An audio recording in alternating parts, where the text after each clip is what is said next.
Hello classmates, this is my Module 5 representation. So I spent a lot of time really thinking through the college as a social system during the reading. One of the things that it spoke about was the virtual world is changing how colleges communicate, organize information, and teach, which is changing the social system of colleges, which makes a lot of sense as those boundaries from the classical building where everybody sees each other every day to the online system where some professors may never meet other professors outside of just some basic meetings. And looking at the Hermanowitz piece, enemy is the result of the divide between the achievement aspirations among members of profession and the profession's capacity to recognize individuals. And looking at that and thinking about how the drive there for professorship for recognition and awards and achievement is becoming more and more complex, that definitely affects the overall system, the social system. I try to think a lot about how we have reward systems within the administrative branches of a school system and how that can dramatically affect the feeling of value and worth of a principal as they see impossibilities of achieving those based off the schools that they're at. Um, Another point made was, according to the structural functional line of social psychological theory, academic careers may be seen predicated on quest of recognition.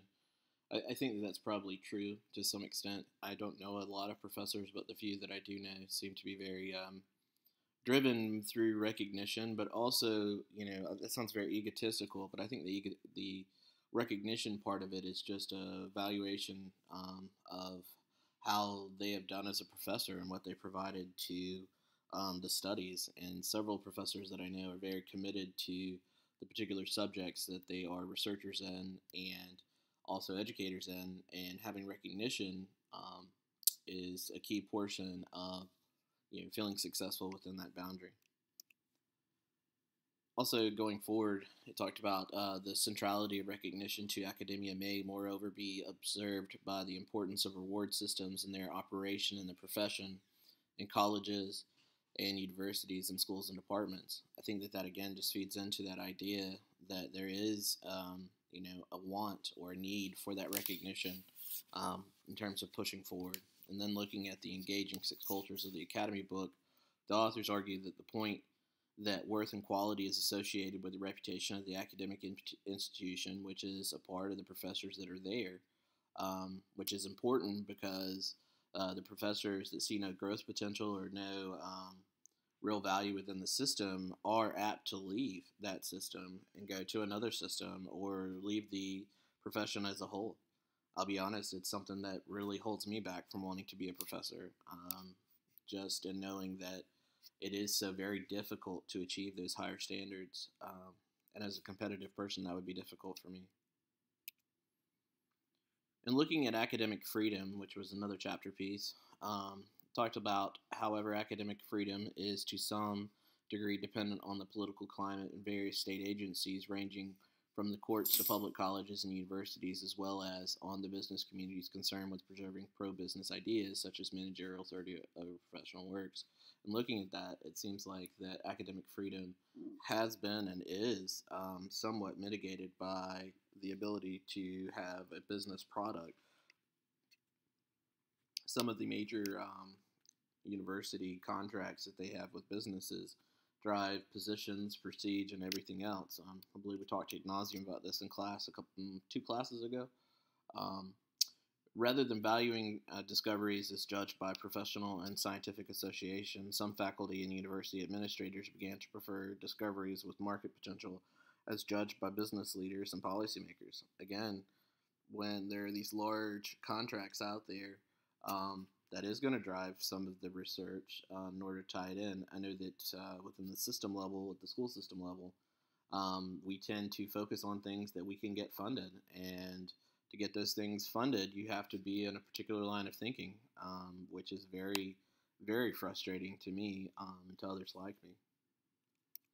And also in looking at that, looking at the Novaratis example, the Novaratis agreement points to the increasing power that administrators have to decide the research agenda of the university. So, in looking at that from that vantage point, administrators are tasked with the idea of growing the university, growing the department, and providing those recognitions for staff.